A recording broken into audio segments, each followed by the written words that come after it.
Alam nyo guys, magandang araw.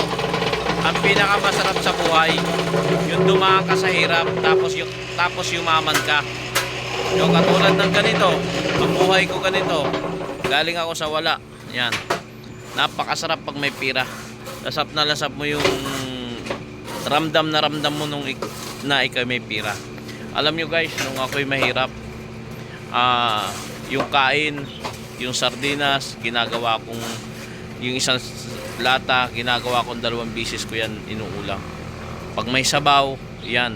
Pag may sabaw, lalo na yung mga kasamahan ko, pag may sabaw, sabaw lang talaga, walang laman. Yung mga bagay na napakahirap sa buhay, yung lungkot, nandun yun. Yung mga bagay na dinanas mo, tapos dinanas mo na sa isang araw, 2 bisis ka lang kumakain, walang merienda, as in wala. 2 bisis ka lang kumakain sa isang araw. Yun ang mga sa buhay mo na dinanas mo na napakahirap, pero nagpapasalamat ako dahil naging ganun ang buhay ko.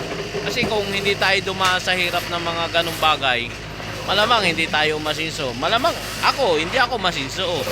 Oo, kasi hindi ako maalam magtiis eh. Ngayon ako meron na, yan, wala na akong ginagawa.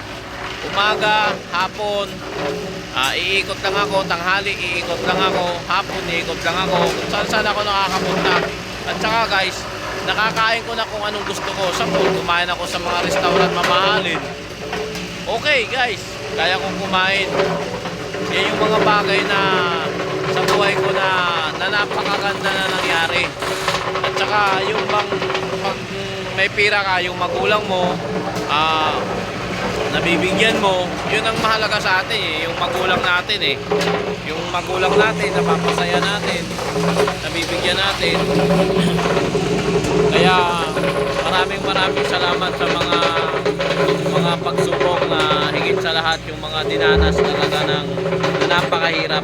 Talagang pag-ikin galing sa mahirap at ikaw ay umasinso, talagang ramdam na ramdam mo yung yung ginhawa.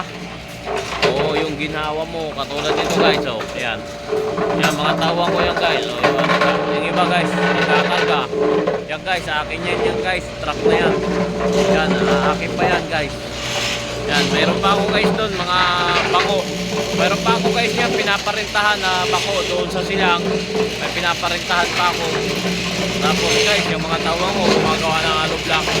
Ang kasarapan niya guys, na ikaw ay galing ka sa mahirap, na ikay nagkapira, yan, wala ka nang ginagawa. Kahit ikay matulog, kumikita ka. Kahit gabi, kumikita ka. Kahit wala kang ginagawa, the best talaga pag ikaw ay galing ka sa mga ganyan na pinakamahirap sa buhay mo at nagkapira ka.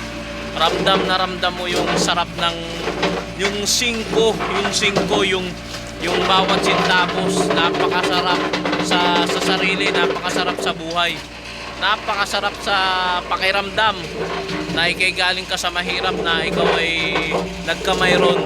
Ako guys, ito lang, nakukontento na ako kasi makontento ka lang kung ano yung bigay ng Panginoon. Magpasalamat ka sa lahat, sa higit sa lahat sa Panginoon. Yan, magpapasalamat ka tuwing umaga, saka tuwing hapon, at saka sa mga biyayang na dumating sa iyo.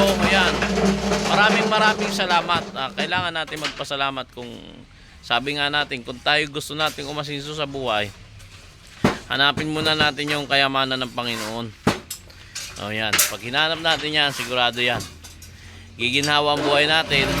Hindi naman sinasabi lahat ng bagay. Yung ibig sabihin na luluwag yung ating buhay, na kahit tayo medyo slack lang, pero pag nasa tayo ng Panginoon, nasa side tayo ng Panginoon, yung hirap nandyan pero parang wala lang, parang smooth lang. Ganyan guys, pag tayo nasa Panginoon. Yan yung mga bagay na talaga na nangyari sa akin, na ginawa ko. Talagang nananalangin ako sa Panginoon. Kung gusto natin umasinso sa buhay, tatandaan natin sa sarili, uunahin natin ang Panginoon. Maraming salamat. Ako nga pala si Naling.